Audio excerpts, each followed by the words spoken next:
Hey everyone.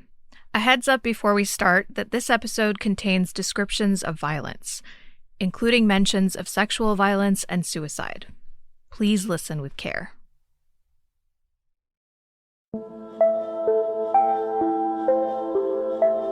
For people who are wrongfully convicted of a crime, the path to prove their innocence is often very difficult. It takes a long time for defendants to go through the appeals process. It's years of their life in prison for a crime they did not commit. But for nearly 20 years, a special group of investigators in North Carolina has helped people who have evidence of their innocence walk free. Since the North Carolina Innocence Inquiry Commission was created, more than a dozen people have been exonerated, who altogether have served more than 300 years in prison, again, for crimes they did not commit. Of two African-American half-brothers who have been exonerated of rape and murder convictions in North Carolina after over 30 years behind bars. Despite this headline-grabbing success, this independent state agency remains incredibly rare in the American legal system. In fact, there's no other agency like this in the country. And yet, it's at risk of coming to an end. Some state lawmakers have argued that it's not necessarily a very efficient process, and that there are other avenues that people can go to claim their innocence. I'm Anissa Khalifa. This is The Broadside, where we tell stories from our home at the crossroads of the South. This week, the origin story for a one-of-a-kind lifeline for the wrongfully convicted, and what's at stake if it goes away.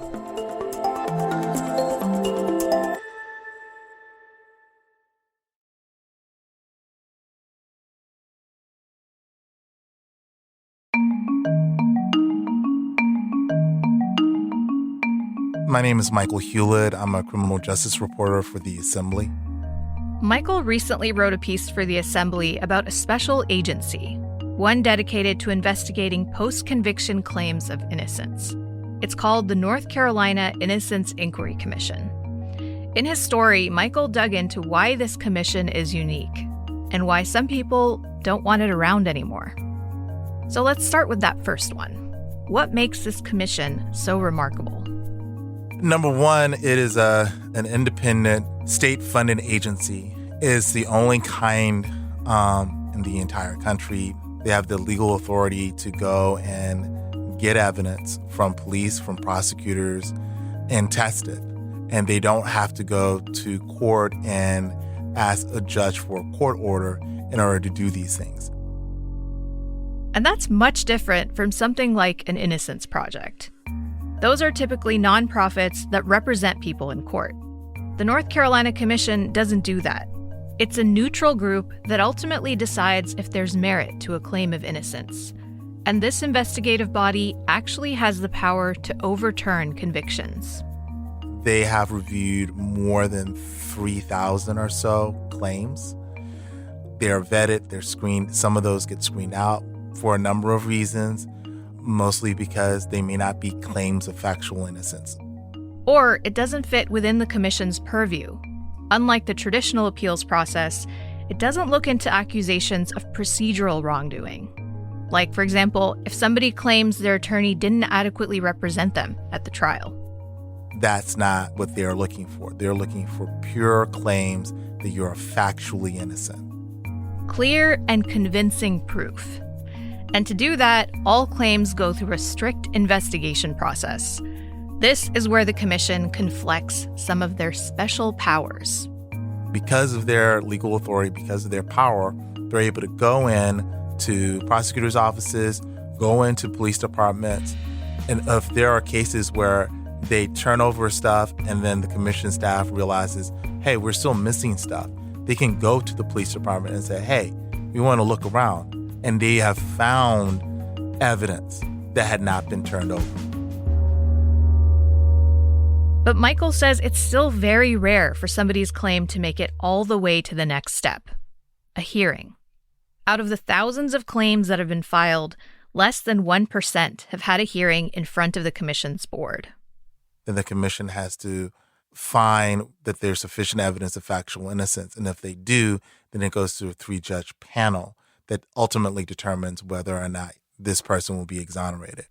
In total, the commission has helped exonerate 16 people who were wrongfully convicted, many of whom had spent decades in prison.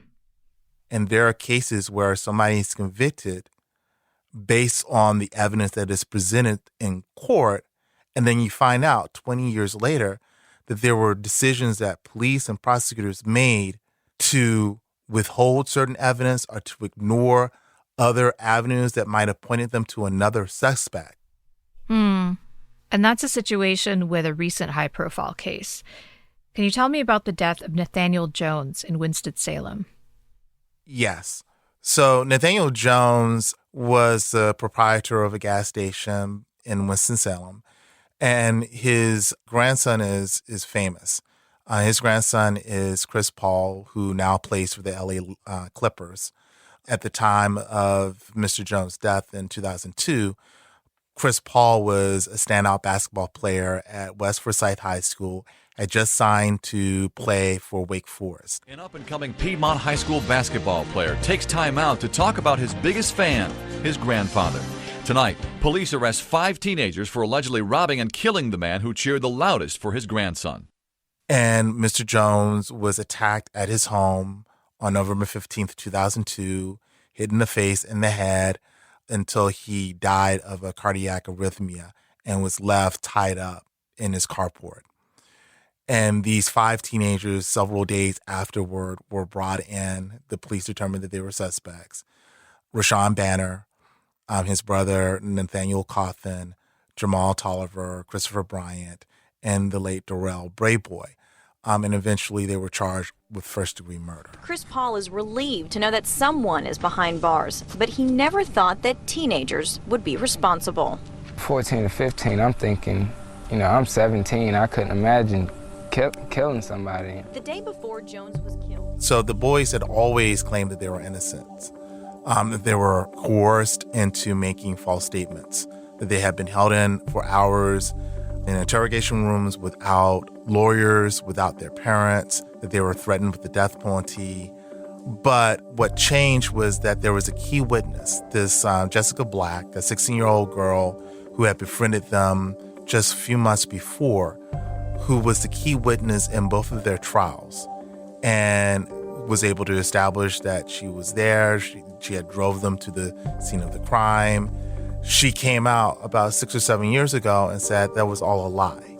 She fully recanted.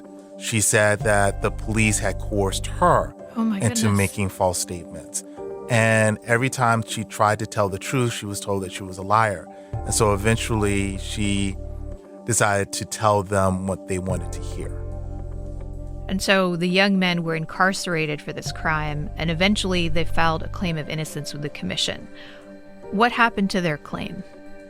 The commission board decided that there was sufficient evidence of factual innocence, and then it went to a 3-judge panel. And that 3-judge panel held a hearing back in 2022.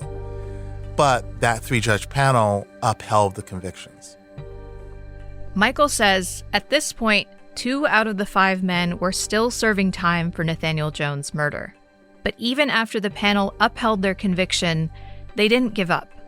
They went back to the county superior court and filed a motion to consider new evidence in the case.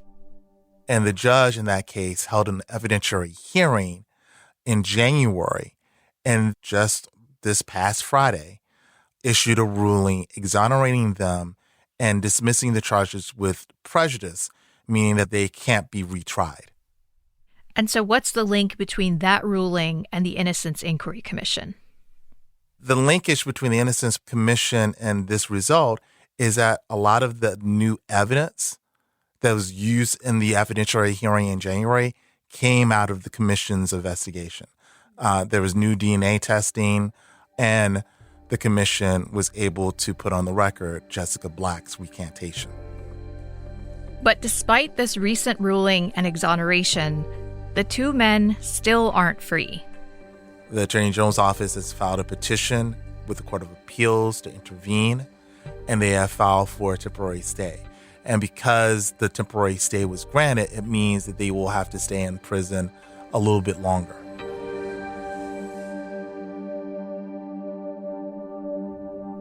As cases like this traverse the court's many complexities, the very existence of the North Carolina Innocence Inquiry Commission is at risk.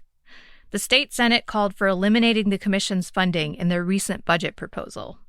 The House's budget retains the $1.6 million to fund the group. Now, the two chambers have to work it out and come up with one all-powerful state budget.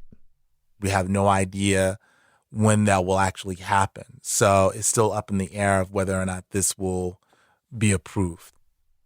So why is it being threatened? And what's the reasoning that people are giving for taking it away?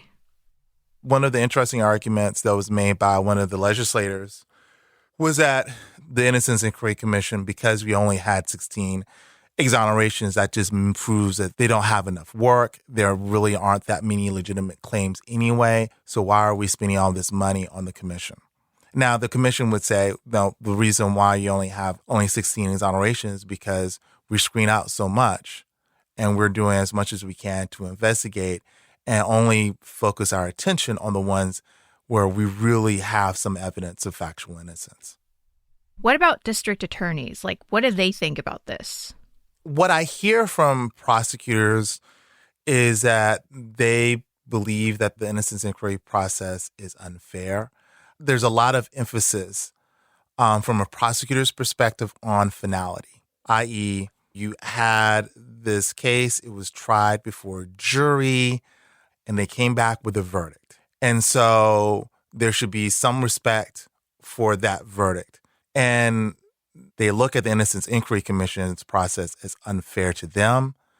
Specifically, there's a part of the process where there is a hearing in front of the commission. It's not you have the prosecutor on one side and the defense on the other. The whole case is being presented by the commission staff. The commission says we are independent, and there are times where we actually find evidence that actually confirms someone's guilt as well as affirms someone's innocence. Is there a feeling that guilty people are abusing the process to get erroneous exonerations?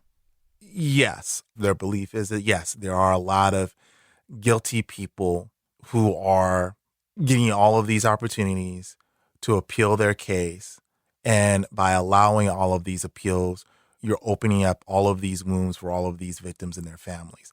Now, on the other side, you say, we're innocent. So in the case that I talked about from Winston-Salem, these grown men, they said, we are innocent. We were forced to make these false confessions. We have spent all of this time in prison for a crime that we didn't commit. So if you're innocent, the justice system should be able to respond to legitimate claims of innocence. And the response from prosecutors shouldn't be, well, we need to do everything that we can to uphold the conviction. It should be, hey, did we make a mistake? And if we did, we should rectify it. It's a murky reality for a system that's supposed to be black and white, yes or no, innocent or guilty. And since its inception, the North Carolina Innocence Inquiry Commission has tried to get a little closer to that ideal of justice. But how did it come to be in the first place? I've been a reporter for 15 years, and it is the most heart-wrenching and egregious example of a misjustice in the system that I can think of. That's coming up after a short break.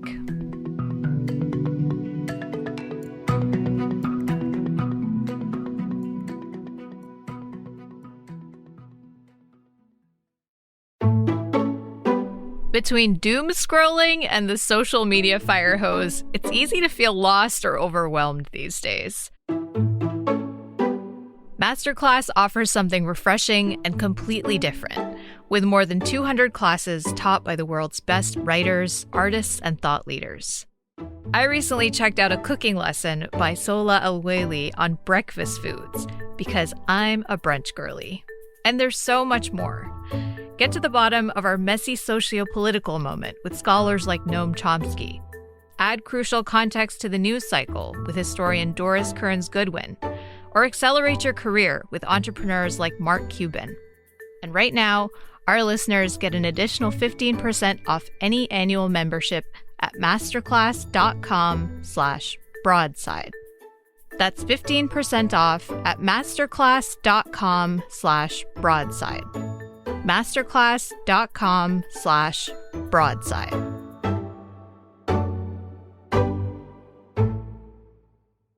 At Radiolab, we love nothing more than nerding out about science, neuroscience, chemistry. But we do also like to get into other kinds of stories. Stories about policing or politics, country music, hockey, sex, of bugs.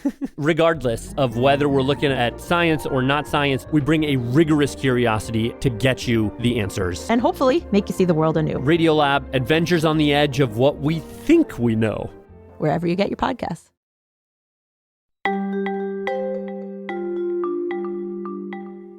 My name is Will Michaels. I am a reporter and host at WUNC. Over the years, Will has reported on a tragic case involving a man named Daryl Hunt. It started in 1984 in Winston-Salem, North Carolina, with a heinous, violent crime. A young white woman named Deborah Sykes was raped and murdered just blocks away from where she worked as a copy editor. Salem police have now identified a body found downtown this afternoon as that of 25-year-old Deborah Brotherton Sykes, a copy editor at the Twin City Sentinel newspaper. Deborah Sykes' employer, the Winston-Salem Journal-Sentinel, is offering $2,500 for information leading to the arrest of Sykes' murderers. The crime immediately got a lot of attention, and police were under pressure to quickly find the perpetrator. And they pointed the finger at the wrong person. A young black man named Daryl Hunt was accused of the crime, but there was no physical evidence tying him to the case. The case against Hunt rested largely on eyewitness testimony, evidence that is now widely considered to be unreliable. You know, the investigation was flawed, the testimony was flawed, so based on the accounts that I've been able to review, it seems like he simply fit the description. A year later, in 1985, Hunt was convicted of first-degree murder and sentenced to life in prison. He goes through the usual appeals process, which in North Carolina can go through to the State Court of Appeals, then to the State Supreme Court. And he did. He went through those avenues. On appeal, Hunt's conviction was actually overturned by the state Supreme Court. Key testimony had been recanted, but the prosecution still used it in the trial. And it has been proven in years since, through investigations of the Winston-Salem Police Department, that there was a massive cover-up of his entire case. As a result, Hunt was released on bond in 1989 and offered a plea deal. If he said he was guilty, he could avoid a retrial. Daryl Hunt turned it down. He would not admit to doing something that he knew he didn't do, even if it allowed him to go free. In the retrial that followed, an all-white jury convicted Hunt again. He was sent back to prison. And he would be in prison for at least a decade more because of that decision. One more blow came in the mid-90s. The emerging science of DNA led to a review of evidence found at the crime scene, and the DNA that investigators tested was not a match for Hunt. But a Superior Court judge reviews the case and says, while the retesting of the DNA evidence is compelling, it does not fatally flaw the prosecution's case. And then it goes to the North Carolina Supreme Court, and the Supreme Court strikes it down 4-3, that close. So he spent several more years in prison.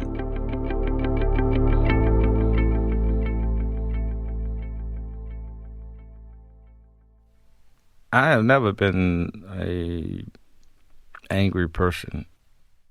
This is Daryl Hunt, speaking on the WUNC program The State of Things in 2007.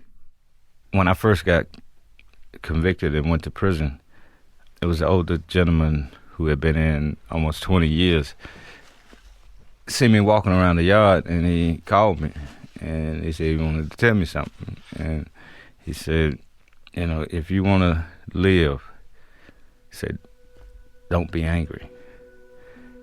because anger eats you up from the inside out. And he asked me, do I want to live? And I said, yes, because I want to prove my innocence. And I would take that with me every day.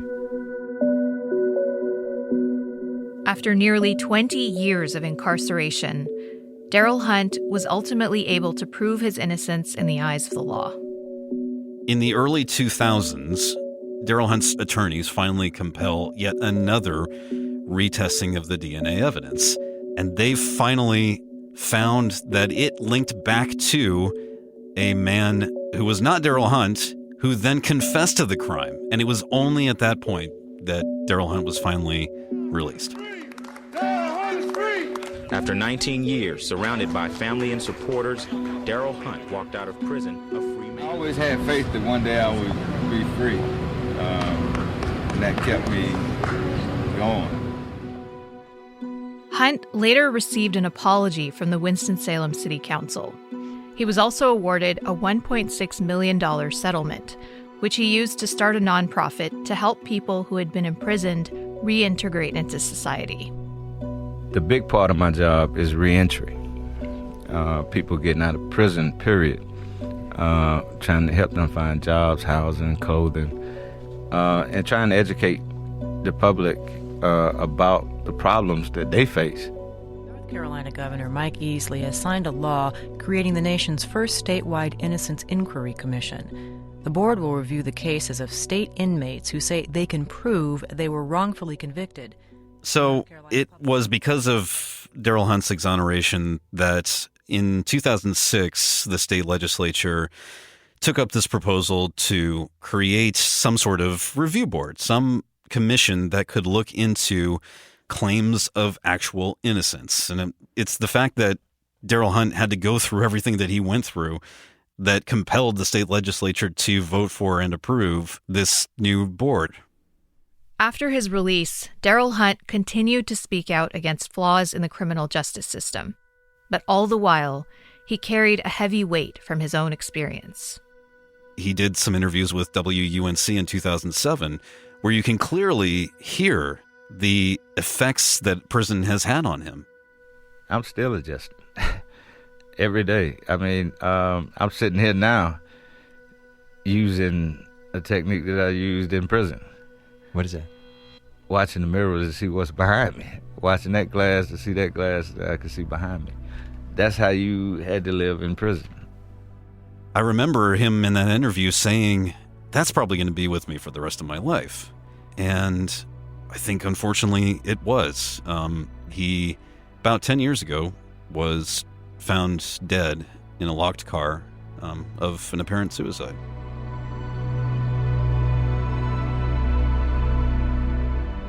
So how can we possibly talk about making someone whole after going through all of that?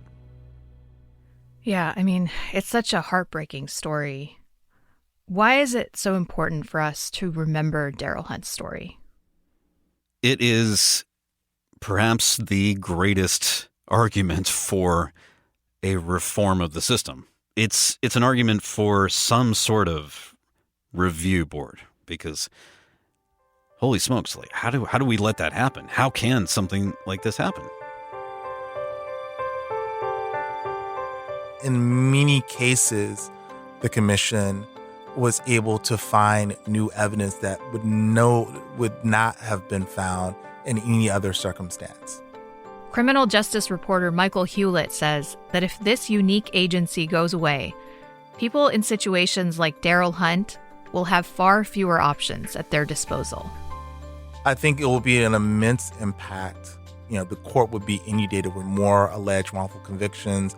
It will be up to innocence projects, private attorneys who do this kind of work, figuring out ways that they can help their clients challenge their convictions. It will be a little bit harder because, again, you have to convince a judge somewhere that we need access to evidence. You would have to, the court would be inundated with more alleged wrongful convictions that will have to go through the slow process of getting a judge to issue a court order to do certain things to prove that this person is innocent or was wrongfully convicted. If you look at the mission of the Innocence Inquiry Commission, it seems like a no-brainer. Somebody says they're innocent, so you look into their claim and see if they were wrongfully convicted. It feels like a simple idea that everyone could get behind. But Michael says the cultural baggage we carry around the idea of criminal justice means it's just not that clear-cut. I think there's this idea that prosecutors are supposed to lock up the bad guys. Maybe they might be flawed. Maybe they might push too hard. But for the most part, all the people that you see in handcuffs are guilty. And it's just a matter of how you get them convicted. But the reality is a lot murkier.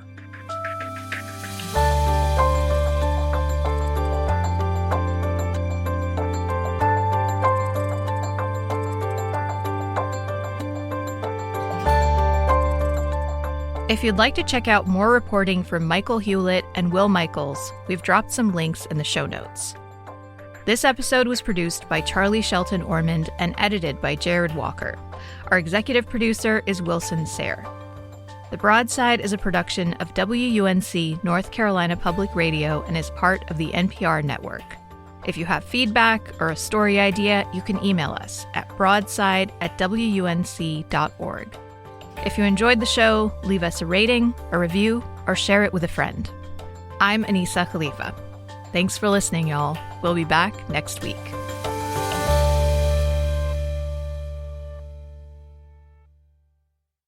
At Arizona State University, we're bringing world-class education from our globally acclaimed faculty to you. Earn your degree from the nation's most innovative university. Online. That's a degree better. Learn more at asuonline.asu.edu.